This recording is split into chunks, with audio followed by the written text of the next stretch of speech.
Shri Kennedy കരിമീൻകാലയിൽ ഇന്നലെ CBC ആസ്ഥാനത്ത് പ്രധാനമന്ത്രി പങ്കെടുത്ത ക്രിസ്മസ് ആഘോഷമുണ്ടായിരുന്നു. കേരളത്തിൽ കഴിഞ്ഞ ക്രിസ്മസ് കാലത്താണ് ക്രൈസ്തവ ഭവനങ്ങൾ സന്ദർശിച്ചുകൊണ്ട് BJPയിലെ പ്രമുഖ നേതാക്കൾ അവർക്ക് സ്നേഹത്തിന്റെ സന്ദേശം പകർന്നുകൊണ്ടുള്ള യാത്ര നടത്തിയത് താങ്കൾക്ക് ഓർമ്മയുണ്ടാകും. ക്രൈസ്തവ സഭാ മതമേലധ്യക്ഷന്മാരെ തെരഞ്ഞെടുപ്പിന്റെ പശ്ചാത്തലത്തിൽ കാണുന്ന ഒരു പതിവ് BJPക്ക് അടുത്ത കാലത്തായിട്ടുണ്ട്. ഇങ്ങനെ ക്രൈസ്തവരുമായി ഏതെങ്കിലും തരത്തിൽ ഭിന്നിപ്പോ അതല്ലെങ്കിൽ ക്രൈസ്തവ സമൂഹത്തിനിടയിൽ ഏതെങ്കിലും തരത്തിലുള്ള ആശങ്കയോ BJPയെ കുറിച്ചുണ്ടെങ്കിൽ അത് അകറ്റാൻ വേണ്ടിയുള്ള തീവ്രമായ പരിശ്രമങ്ങൾ എന്ന് തന്നെ പറയാം. അതിനുവേണ്ടി BJPയുടെ ദേശീയ നേതൃത്വവും പ്രധാനമന്ത്രിയും സംസ്ഥാന തലത്തിൽ നേതാക്കളുമൊക്കെ നിരന്തരം ശ്രമിച്ചുകൊണ്ടിരിക്കുന്നത് നമ്മൾ കാണുന്നുണ്ടല്ലോ. അവിടെ ഓർത്തഡോക്സ് സഭയിലെ തൃശ്ശൂർ ഭദ്രാസന മെത്രാപ്പോലീത്ത പറയുന്നു, ഞങ്ങളുടെ നാട്ടിലൊരു പ്രയോഗമുണ്ട്, ഓതിക്കൊണ്ട് കഴുത്തറക്കുക. ഇതാണ് BJP ഇപ്പോൾ ചെയ്തുകൊണ്ടിരിക്കുന്നത് എന്നാണ്. അത്രമാത്രം വിശ്വാസത്തിലെടുക്കാൻ കഴിയാത്ത തരത്തിൽ BJPയുടെ പ്രത്യയശാസ്ത്രത്തെ അകറ്റി നിർത്തേണ്ട ഒന്നാണ് എന്നാണോ ഈ പരാമർശത്തിലൂടെ തൃശ്ശൂർ ഓർത്തഡോക്സ് സഭ തൃശ്ശൂർ ഭദ്രാസന മെത്രാപ്പോലീത്ത ഉദ്ദേശിക്കുന്നത്? അപ്പോൾ ഒരു തരത്തിലും കൈകൊടുക്കേണ്ടതല്ല, BJPയെ മാറ്റി നിർത്തണം എന്നാണോ?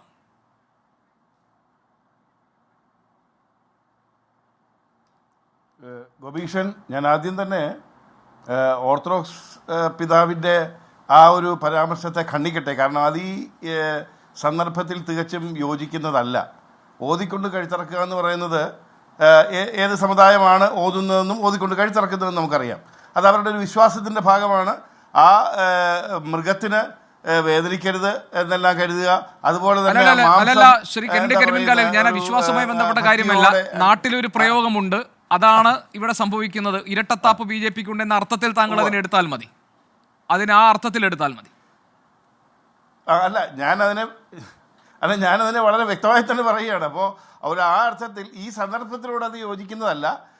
ഇനി നമുക്ക് നമ്മളുടെ റിയൽ വിഷയത്തിലേക്ക് കിടക്കാം. ഏതാണ്ട് 24 മണിക്കൂറിന് കൂടുതലായി ചില മാധ്യമങ്ങളിൽ, വിഷ്വൽ മാധ്യമങ്ങളിൽ VHPയുടെ നേതാക്കളടക്കം വന്ന് ക്രിബ് പൊളിച്ചതിനെയും ക്രിസ്മസ് റാലി തടഞ്ഞതിനെയും അതുപോലെയുള്ള കാര്യങ്ങളിനെയൊക്കെ ന്യായീകരിച്ചിട്ട് ഇന്നലെ സന്ധ്യയോടുകൂടിയെല്ലാം പല ചാനലുകളിലും VHPയോട് ബന്ധപ്പെട്ട നേതാക്കൾ വന്നിരുന്നു. ഞാൻ പങ്കെടുത്ത ഒരു ഡിബേറ്റിലും ഒരു VHPയുടെ സമ്മേളനനായ നേതാവ് വന്ന് അതിനെ ന്യായീകരിക്കുന്നത് ഞാൻ കണ്ടു. അതായത് സാന്താക്ലോസ് എന്ന് പറയുന്നത് ക്രിസ്ത്യാനികളുടെ മാത്രം മതചിഹ്നങ്ങൾ അണിയുന്ന ഒരു വ്യക്തിയാണ്. സാന്താക്ലോസിൻ്റെ വേഷം അണിഞ്ഞു കഴിഞ്ഞാൽ ഏതോ ഈ ഹൈന്ദവർക്ക് വല്ലാതെ നോവും. ആ രീതിയിലുള്ള വിഡ്ഢിത്തരങ്ങൾ ഇരുന്ന് എഴുന്നള്ളിക്കുന്നത് കണ്ടു. പക്ഷേ ഞാൻ ചോദിക്കുന്നത്, ഞാൻ ഇന്നലെയും പറഞ്ഞു, ഒരുപാട് തരം ഫോബിയകളിലൂടെ കടന്നു പോകുന്നൊരു സമൂഹമാണ് ക്രൈസ്തവ സമൂഹം. ഒരുപാട് തരത്തിൽ നമ്മൾ കഴിഞ്ഞ നാളുകളിലൊക്കെ അത് നമ്മൾ കൈകാര്യം ചെയ്തതാണ്. ആ കൂട്ടത്തിലേക്ക് BJP VHP എന്താ പറയുക, അത്തരത്തിലുള്ള ഒരു ഫോബിയയും കൂടി ആഡ് ചെയ്യാനാണോ ഇവർ നോക്കുന്നത്? നാളിതുവരെ കേരളത്തിൽ അത്തരമൊരു ഫോബിയ ഉണ്ടായിരുന്നു എന്ന് ഒരു ആരോപണമില്ല. നാളിതുവരെ അങ്ങനെ ഒരു ഫോബിയയ്ക്ക് അടിസ്ഥാനം ഉണ്ടായിരുന്നില്ല.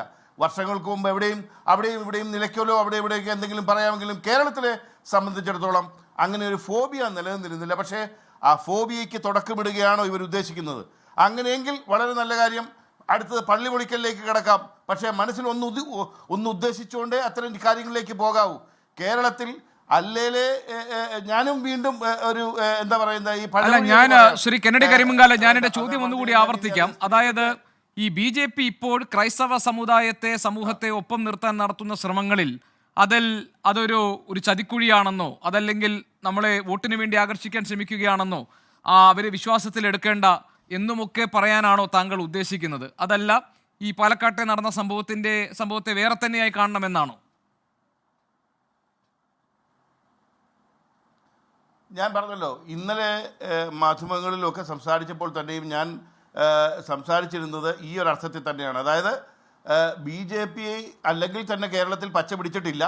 അവർ ഒരു പൊളിറ്റിക്കൽ പാർട്ടി എന്നുള്ള നിലയിൽ കേരളത്തിൽ എങ്ങനെയെങ്കിലും ഒന്ന് ജനങ്ങളുടെ മനസ്സിലേക്ക് കയറാനും അവരുടേതായിട്ടുള്ളൊരു വോട്ട് ഷെയർ ഉണ്ടാക്കാനും എല്ലാ തരത്തിലും ശ്രമിക്കുമ്പോൾ ആ സമയത്ത് ഇത്തരം നീക്കങ്ങൾ നടത്തുമ്പോൾ മനസ്സിൽ ഈ ഒരു ഉദ്ദേശം ഉറപ്പിച്ചു വെച്ചോണം. BJPയെ കേരളത്തിൽ നിന്ന് തുടച്ചു നീക്കുക. കേരളത്തിൽ നിന്ന് BJPയെ തുടച്ചു നീക്കാൻ ഉറപ്പിച്ചിട്ട് വേണം ക്രൈസ്തവർക്കെതിരെയുള്ള ഇത്തരം നീക്കങ്ങളിലേക്ക് കടക്കാൻ. ഞാൻ വീണ്ടും ചോദിക്കുന്നു, അല്ലല്ല, എനിക്ക് തോന്നുന്നത് താങ്കൾ എന്റെ ചോദ്യത്തെ വേറൊരു അർത്ഥത്തിലാണ് താങ്കൾ മനസ്സിലാക്കുകയോ സ്വീകരിക്കുകയോ ചെയ്തിട്ടുള്ളത്. അതായത് ഞാൻ പറഞ്ഞത് BJP നടത്തുന്നത് ഒരു രാഷ്ട്രീയ ഇടപെടലാണെങ്കിൽ, ഇപ്പോൾ ഉദാഹരണത്തിന് മുനമ്പം വിഷയം എടുക്കാം.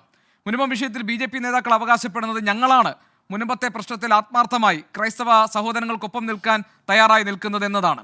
ഇപ്പോൾ 2019 നമുക്കറിയാം, ലോക്സഭാ തെരഞ്ഞെടുപ്പിൽ BJP നേതാക്കൾ കേരളത്തിലെ ഈ സഭാ മേലധ്യക്ഷന്മാരെ നേരിട്ട് കാണുകയും അവരുടെ പിന്തുണ അഭ്യർത്ഥിക്കുകയൊക്കെ ചെയ്തിട്ടുണ്ട്.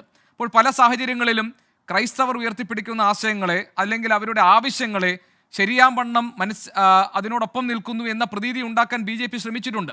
ഇപ്പോൾ കഴിഞ്ഞ തവണയും ഇവിടെ ഇതേപോലെ തന്നെ ഗോൾഡാഖാനയിൽ പ്രധാനമന്ത്രി നടത്തിയ ഈ ക്രിസ്മസ് വിരുന്നുകൾ അല്ലെങ്കിൽ അദ്ദേഹം പങ്കെടുത്ത ചടങ്ങുകൾ, ഇപ്പോഴിതാ കഴിഞ്ഞ ദിവസം CBCIയുടെ ആസ്ഥാനത്ത് നടത്തിയിരിക്കുന്ന ക്രിസ്മസ് ആഘോഷങ്ങൾ, എനിക്കൊന്ന് ജോർജ് കുര്യൻ്റെ വസതിയിലേക്ക് ഏതാണ്ട് ഔദ്യോഗിക സ്വഭാവമുള്ള ക്രിസ്മസ് ആഘോഷങ്ങൾ നടന്നിരുന്നു കേന്ദ്രമന്ത്രിയുടെ. അപ്പോൾ ഇതൊക്കെ BJP ക്രൈസ്തവ സമുദായത്തിന് നൽകുന്ന അല്ലെങ്കിൽ അവരുടെ സ്നേഹവലയത്തിലേക്ക് ചേർക്കാൻ വേണ്ടി നടത്തുന്ന ശ്രമങ്ങളാണല്ലോ. അതിനെ വിശ്വസിക്കേണ്ടതില്ല എന്ന അഭിപ്രായമാണോ ശ്രീ കെന്നഡി കരിമീൻ കാലയിൽ താങ്കൾക്കുള്ളത്? അതാണ് എൻ്റെ ചോദ്യം.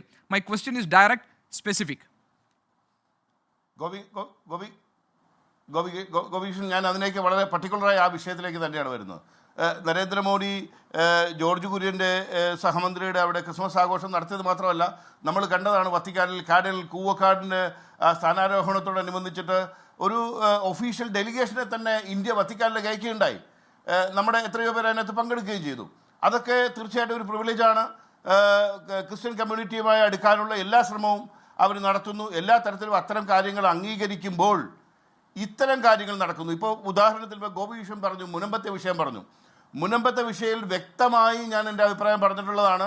മുനമ്പത്തെ വിഷയത്തിൽ ഇടത് വലത് മുന്നണിക്കാർ സമര പന്തലിൽ വന്ന് പറഞ്ഞിട്ട് പിന്തുണ കൊടുത്തിട്ട് ആ പന്തലിൽ നിന്ന് ഇറങ്ങിയിട്ട് പറയുന്ന സംസാരത്തിൽ വളരെ വ്യക്തതക്കുറവുണ്ട്, അഥവാ എതിരായിട്ടുള്ള കാര്യങ്ങളാണ് പറയുക. പക്ഷേ BJPയുടെ നേതാക്കൾ മാത്രമാണ് ഏതാണ്ട് സിമിലർ ആയിട്ടുള്ള അഭിപ്രായങ്ങളും വളരെ സ്ഥായിയായ ഒരു നടപടികളുമായി മുന്നോട്ട് പോകുന്നത്. അവർ സമരപ്പന്തലിൽ വന്ന് എന്തു പറഞ്ഞോ അത് തന്നെ പുറത്തും പറയുന്നു, അത് തന്നെ നടപടികളായി മുന്നോട്ട് പോകുന്നു.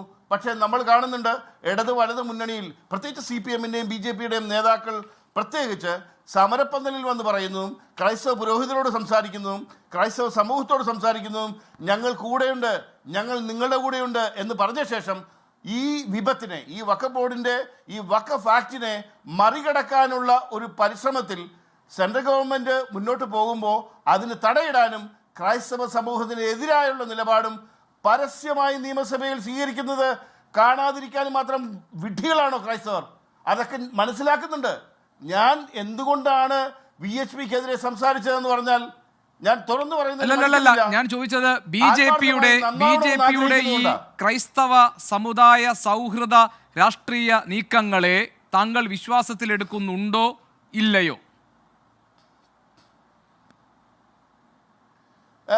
വിശ്വാസത്തിൽ എടുക്കണമെന്ന് തന്നെയാണ് എൻ്റെ അഭിപ്രായം. ശരി, ഇനി ഞാൻ താങ്കളിലേക്ക്, ഓക്കെ, ഇപ്പോൾ താങ്കൾ ആ ചോദ്യത്തിനുള്ള മറുപടിയായി ഞാൻ താങ്കളിലേക്ക് അഡ്വക്കേറ്റ് പി. കൃഷ്ണൻ